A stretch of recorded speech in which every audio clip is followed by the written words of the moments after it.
And there's also some habits, a couple of habits, I guess, um,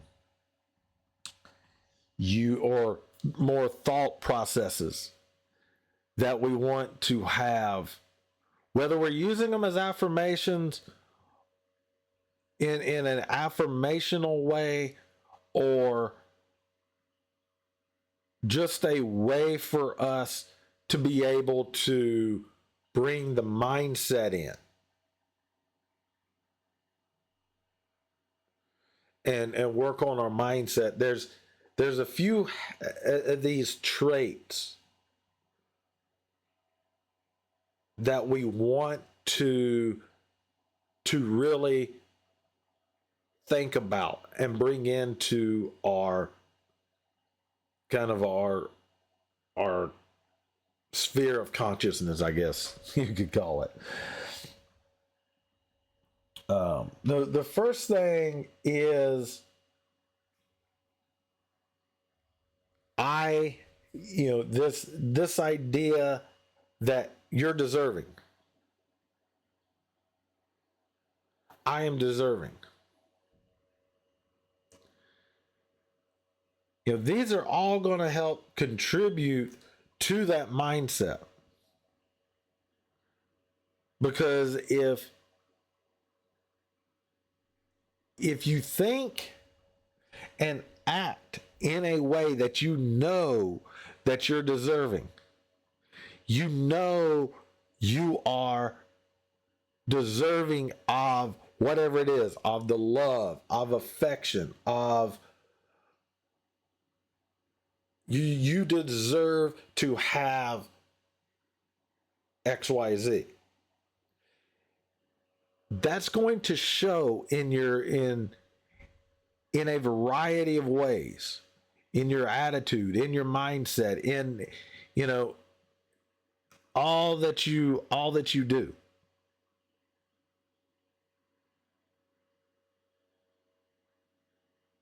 But if you're always going around and I mean, I know there's days when it's hard and life happens and you get piled under stress and it's hard to see the positives. And I mean, you're going to have days like that.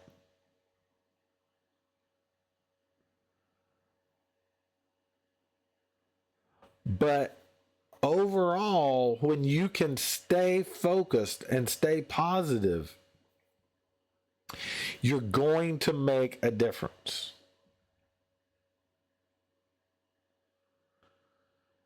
And just keeping that I'm deserving of this attitude, mindset. Okay.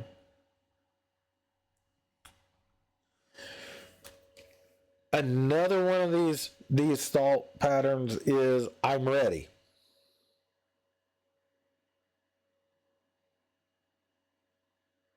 I'm ready to receive this. I'm ready to do this. I'm ready for greatness, for whatever it may be, right? You have to go into it with that ready. I'm ready.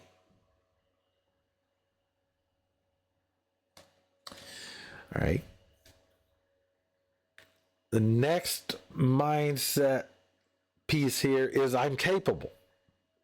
You have to believe that you're capable of doing this. Whatever it is, you're capable. You're able to achieve whatever that goal might be. And if it's something totally new, that's okay. You can still be capable and not know how to reach that goal yet. Because you can become capable when we say that you want to have that mindset of I'm capable. All we're saying is if you don't understand how to do it or know how to do it, how to reach that goal or make that affirmation happen, you can do it. You're going to find a way somehow to do it, whether it's learning, watching YouTube videos, mentoring with somebody, surrounding yourself with people that are doing that thing. It's capable doesn't necessarily mean already having the skill or the ability, but having that willingness and that mentalness to be able to get it, to find it, and grow that capability. That's kind of like that growth mindset. You're not stuck with just what you have. And it doesn't necessarily mean you have to go and get a degree in this or a degree in that or a degree in, we learn from life. We learn from our experiences. We learn from doing. We can take classes, and the classes are awesome. And there are some things when, you need to take classes. I kind of want my surgeon to have taken the proper classes. But,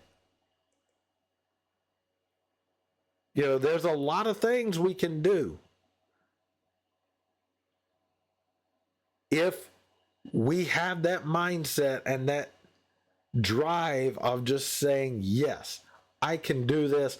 I'm capable, I'm deserving, and I'm ready. Let's go get it. I'm going to do this.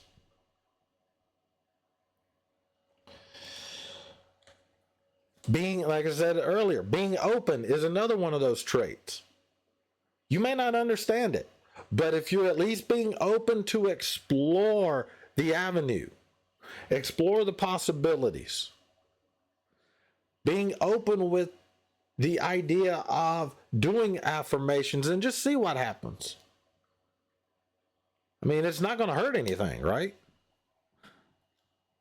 At least the worst thing that'll happen, it'll take, a couple minutes, depending on how you want to do it, whether you write them down or just sit and say them or look at them.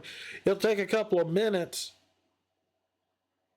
to verbally talk to yourself like that. But yet, you're at least open to the possibility that it could help and it can make a difference. I mean, those the mental pep talks that we can give ourselves are so important.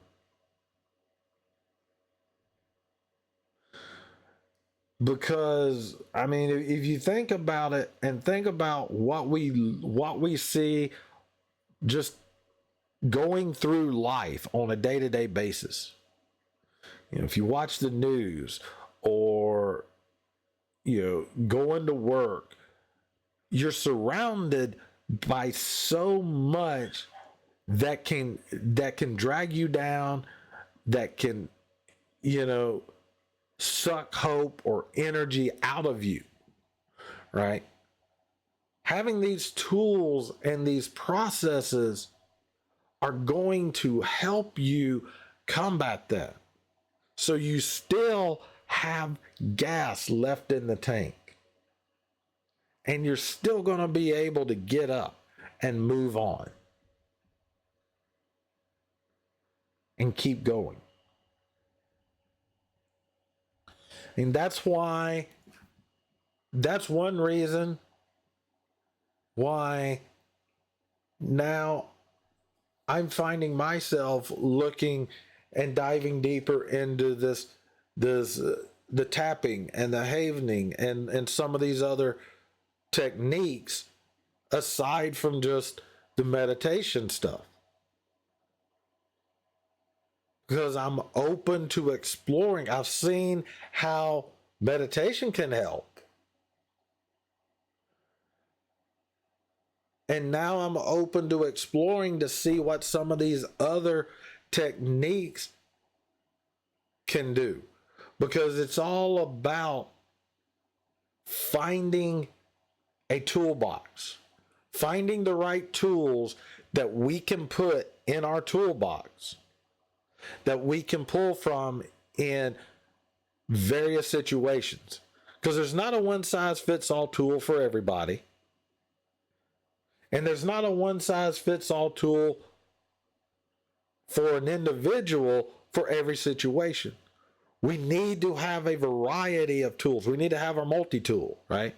So we can adapt, we can adjust, and we can pull out the right tool for the job. And that's why I'm getting a little more fired up or a little more passionate about this, because I've seen the benefits of a lot of this.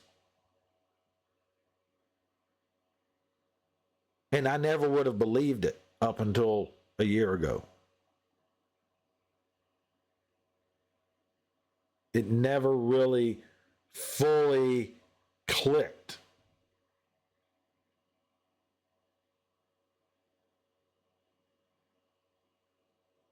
Until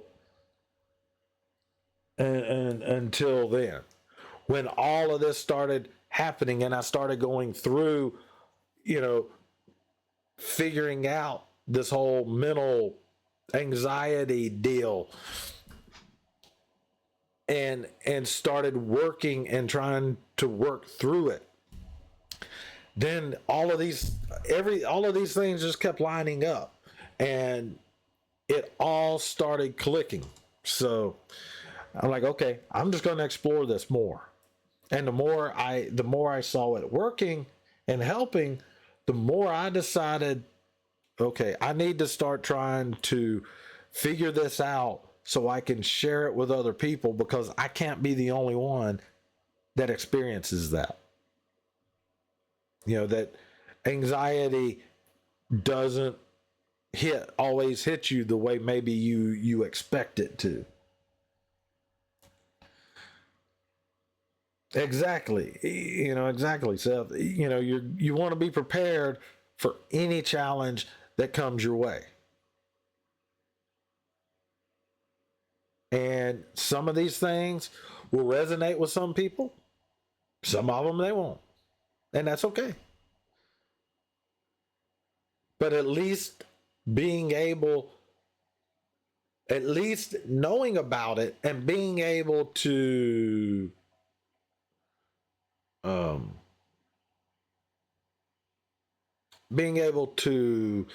deal with it and at least have something to try to see if it'll help, I think is a win.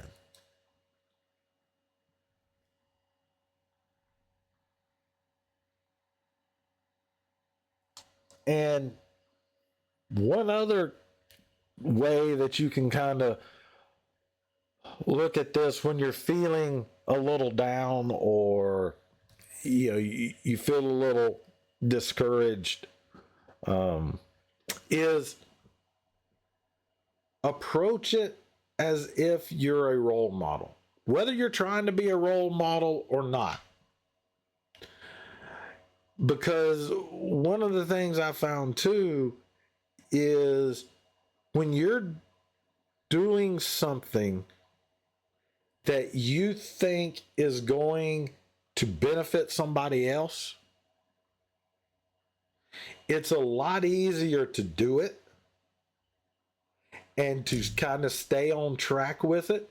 Or if you stumble, be able to pick it back up and keep going.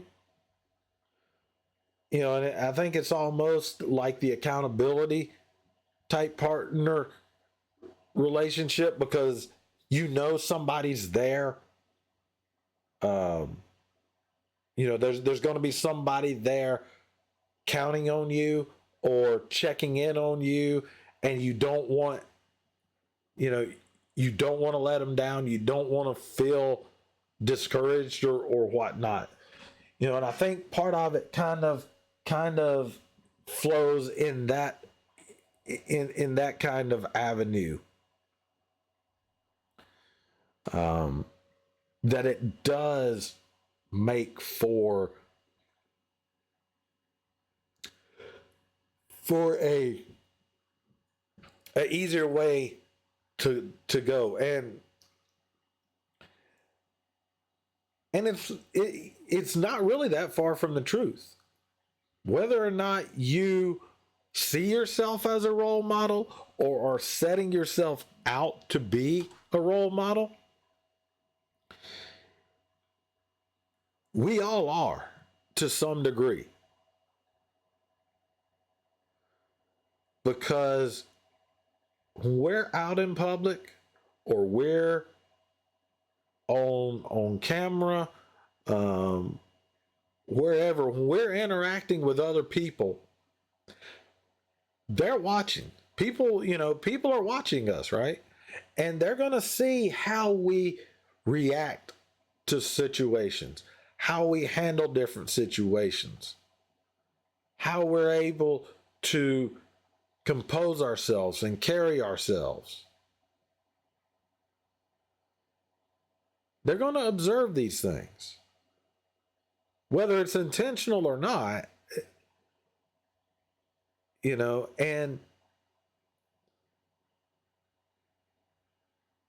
if we're, if they see us trying to be the best version of ourselves,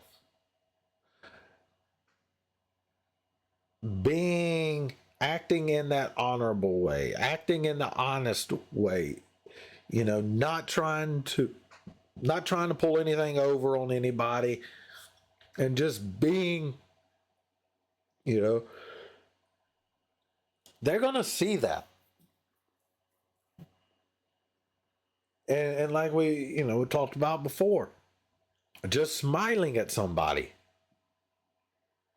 can turn their whole day around.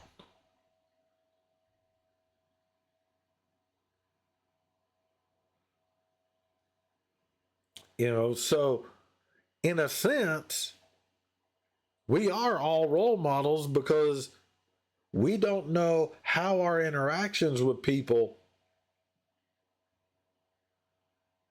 what kind of effect it might ultimately have on somebody.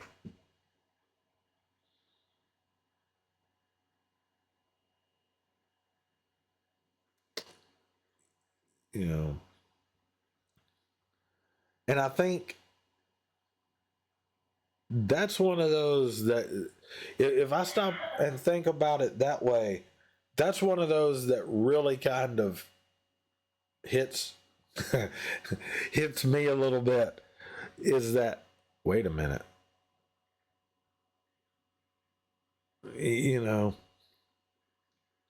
have a wait a minute moment.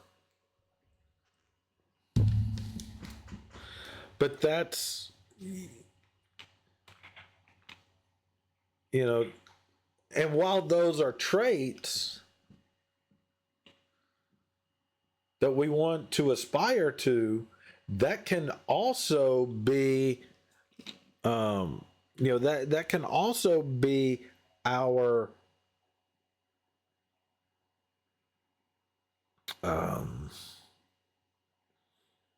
they can also be affirmations.